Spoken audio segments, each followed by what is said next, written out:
Akkam jirtu maatiiwwan Eellaa Akaadaamii barumsa keenya har'aa namoo kan ilaallu qubeewwan dachaa afaan Oromoon ilaalla jechuudha. Qubeewwan dachaa afaan Oromoo meeqadha?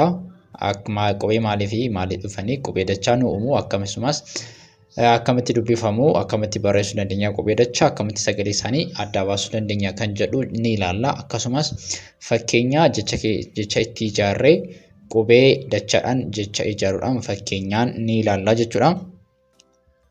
Kanaaf viidiyoo kana amma dhumaa ilaaluudhaan qubee dachaa sirriitti adda baastanii baruu dandeessu jechuudha. Namni baay'ee qubee qeenxee baree qubee dachaa irratti yeroo dhufu dubbisuu baay'ee rakkata akkasumas adda baasee dubbisuu baay'ee rakkata. Kanaaf isin rakkisu taanaan sirriitti adda baasuu barbaaddan viidiyoo kana amma dhumaatti ilaala. Akkasumas chaanaalii kanaaf immoo haaraa yoo taatanii chaanaalii kana sabiskiraayib gochuudhaan maatiiwwan chaanaalii kanaa ta'uun barumsoota adda addaa isin qaqqabachuudha. Akkasumas viidiyoo kana laayik gochuun jalqabaa isiniin jedha. Namoonni karaa keessoon afaan Oromoo, Amaaraffaa, Ingiliffaa akkasumas herreega dabalatee sirriitti barachuu barbaaddanii galmooftanii sa'aatii isinii mijatuun barachuu dandeessu. Kanaaf bilbilli viidiyoo kanarra jiruun karaa Imo, WhatsApp akkasumas Telegiraamii nu argachuu dandeessu. Bakkuma jirtanii teessanii onlaayiniin barumsa keessanii hordofuu dandeessu jechuudha. Amma kallattiidhaan gara barumsa keenyatti deemna jechuudha. Akkuma argitanii asitti qubeewwan maaltu jira? Qubeewwan dachaa warra jedhamanitu jira. Qubeewwan dachaa afaan Oromoo lakkoofsaan 7 akka ta'an ni beekama. Lakkoofsaan 7dha.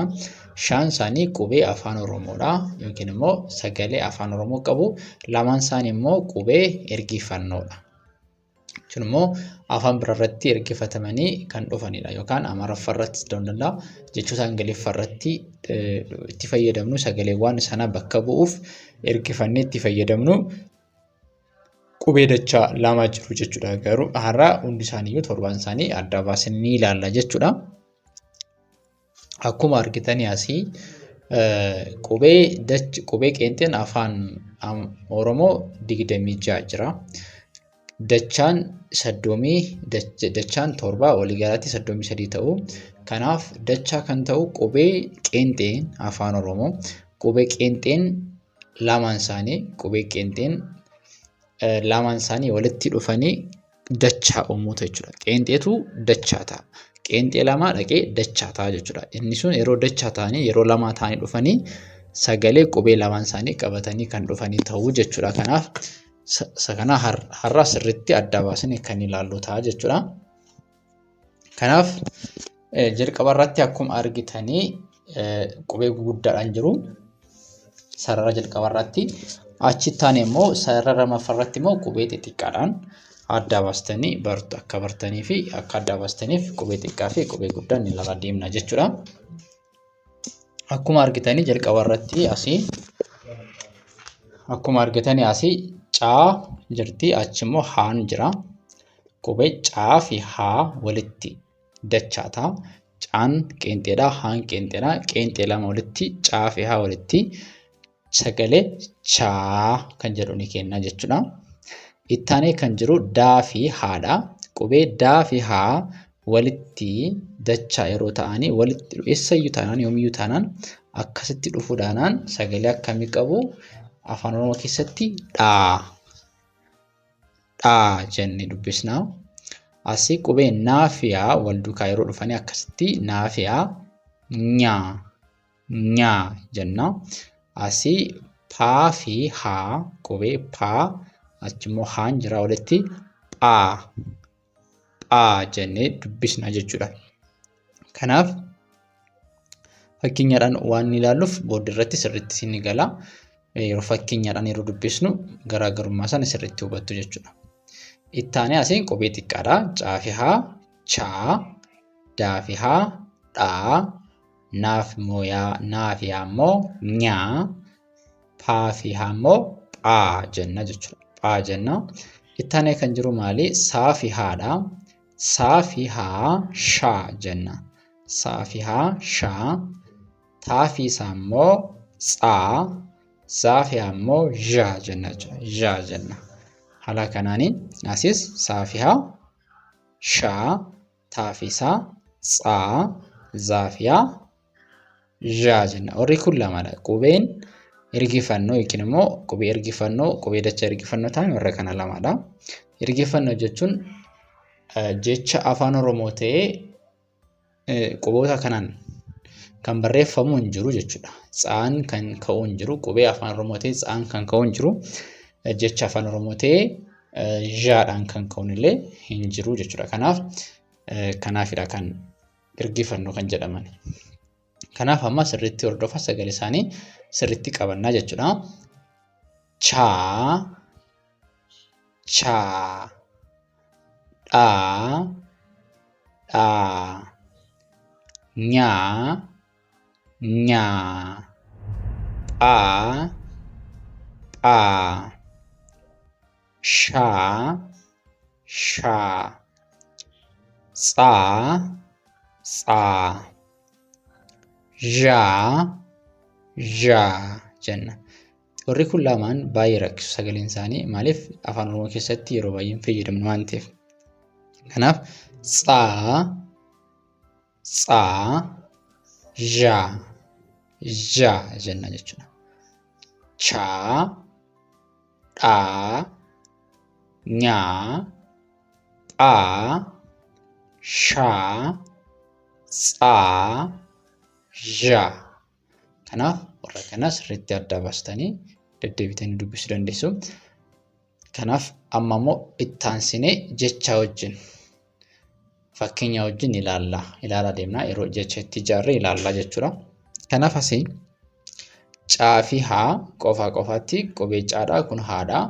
Walitti yeroo dhufanii caa fi haa sagaleen isaanii gara caatti deema argitanii. Caa xinnoo isheetti jijjiirtanii sagaleen sun qabachuus inni rakkisa taanaan caa gara chaatti geessitu. Caa inni ture gara chaatti jijjiirama jechuudha. Haa yeroo itti daballu gara chaa. Sagalee caas haas wal dukaatti qabataa wal simsisee qabataa jechuudha. Chaa fi caa. Kanaaf chaa ni ta'a jechuudha. Chaa. Kanaaf asii halluu addaadhaan kan argitanii chaadha. Kanaaf jecha yeroo itti ijaarru chaa.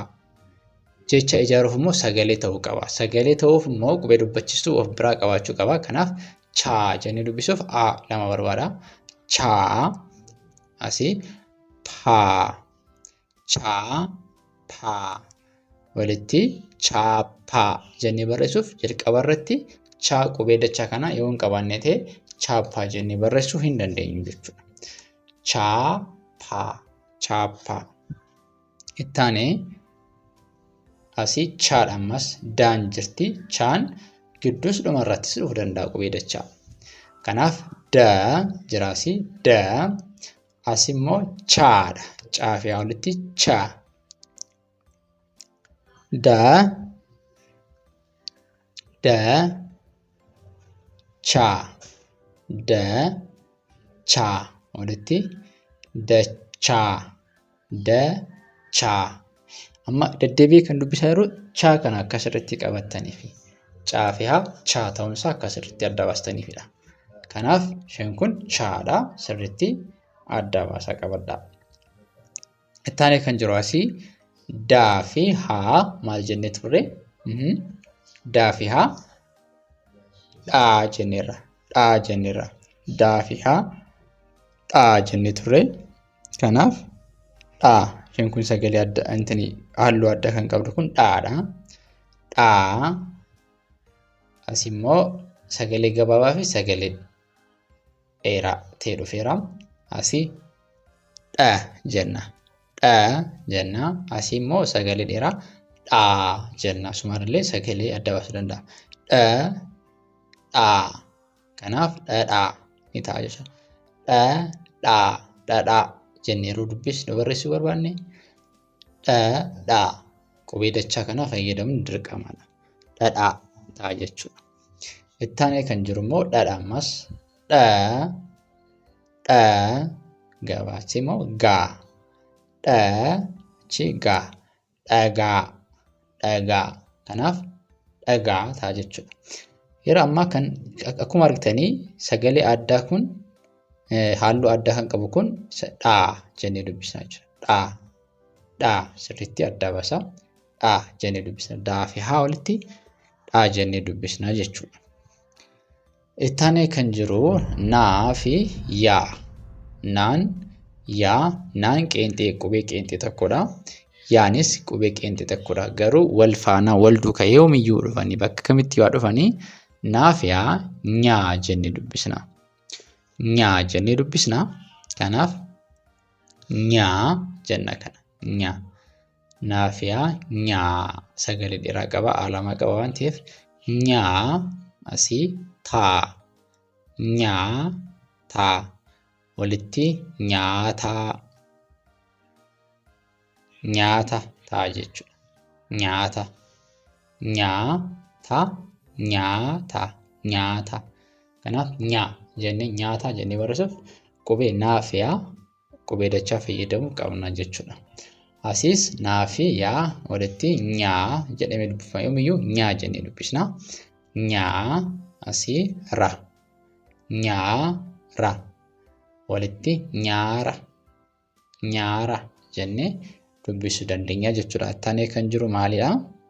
Ittaanee kan jiru paadha. Kan jiru paa kunaasii paadha. Qubee qeenxee tokko paa jennee waamna kana. Kanas immoo haadha. Qubee qeenxee maalii? Haadha. Kanaaf asii paan qeenxeedha, haan qeenxeedha.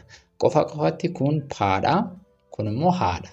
Garuu wal duukaa yeroo dhufanii sagaleen isaanii ni jijjiirama. Qubee dachaa ta'anii jechuun yeroo sanaadha.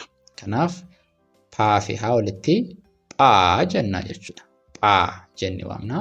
Paan jira, haan jira achi phaa jennee waamna jechuudha. Kanaaf asii yeroo baay'ee jechoota phaadhaan jalqabanii jalqaba irratti hin jiru. Yeroo dhumarraa fi dhuma jechaa fi gidduu irratti fa'i nu arganna. Kanaaf asitti jecha gidduutti dhufanii jiru. Kanaaf asii lan jira. La asii immoo pheen jira. Phee maaliif phee jedhee ta'ee qubee dubbachituun keenya ee waan taateef sagaleen isaa phee jennee sagalee phee jedhu qaba. Kanaaf la asii phee walitti laphee ta'a jechuudha. Laphee ta'a. Asii ta jira. Ta asii immoo phaa jira. Phaa fi haa phaa jira jechuudha. Kanaaf taphaa. Taphaa ta'a jechuudha. Taphaa. Kanaaf haala kanaan yeroo hundumaa yoomiyyuu taanaan phaa fi haa phaa dursee achi haa dhufaa taanaan maal ta'a? Qubee dachaa phaadha jechuudha. Phaadha. Kanaaf haala kanaan adda baasuu ni qabdu jechuudha. Ittaanee kan jiru qubee dachaa keenya saa fi haadha. Akkuma kanaan dura beeknu saan qubee qeenxeedha tokko waan ta'eef haanis qubee qeenxeedha. Kanaaf saa dursee haa ittaanee walitti aananii akkasitti dhufu taanaan bakka kamiyyuu yeroo kamiyyuu taanaan qubeen kun qubee dachaa jedhama. Inni saa haa ta'ee gara sagalee tokkotti dhufanii shaa ni ta'u jechuudha. Shaa. Kanaaf shaa. Kun amma shaa jedhu sagalee qabaa jechuudha. Kanaaf asii shaa jenna. Asii immoo naa jira. Shaa ni shaan jenna. Kanaaf asii maal ta'a? Shaan ta'a jechuudha. Shaan. Naan maalidha? Irra bootaarraa dubbachisuu hin qabdu ni jennee dubbisna. Shaa ni shaan. Shaan jenna. Asiis saa fi haa walitti shaa jenna. Shaa. Asii immoo maa. Shaa asii maa walitti shaamaa. Shaamaa ta'a jechuudha. Shaamaa ni ta'a. Yeroo asitti dhufnu immoo asii maaltu jira? Taan jira. Asii immoo saan jira. Kun warri kun lamaan isaanii maal isin jedheera sila? Qubee ergifannaadha. Qubee jecha ergifannaati. Kanaaf qubee afaan Oromoo keessatti jecha afaan Oromoo ta'ee qubee quboota kanan lamaan kan eegalu kan barreeffamu hin jiru jechuudha. Kanaaf jechoota yookiin immoo jechoota afaan Oromoo alaarra afaanota afaan Oromoo alaa ta'anii irraa yeroo fayyadamnu yeroo baay'ee kan fayyadamnu jechuudha. Kanaaf taa fi saa tsaa jennee waamna. Taan qeenxeedha, saanis qeenxeedha. Walitti dachaa ta'uu walitti dhufanii sagalee tokko qabaatu tsaa. tsa ni ta'a jechuudha. Tsa. Kanaaf tsaa asii gaa. Tsagaa. Maal ta'a walitti? Tsagaa. Tsagaa ta'a jechuudha. Tsagaa. Tsagaa ta'a jechuudha. Kanaaf isheen kun taaffisaa yeroo hundumaa tsaa. Tsaggaa, tsahaay. Amma kun jechoota Amaaraffaadha. Yeroo akkasii itti fayyadamuu dandeenya. Taanee zaafiyaadha. Zaan qeenxeedha, yaanis qeenxeedha. Walitti zaafiyaa zhaa jennaan. Maal jennaani? Zhaa jennee waamnaan jechuudha. Kanaaf zhaan, zhaan, xilaa, zhaan xilaa, zhaanxilaa jenna. Zhaanxilaa jennee dibaabee jechuudha Amaaraffaan. Zhaanxilaa jenne kanaaf haala kanaan fayyadamuu dandeenya jechuudha.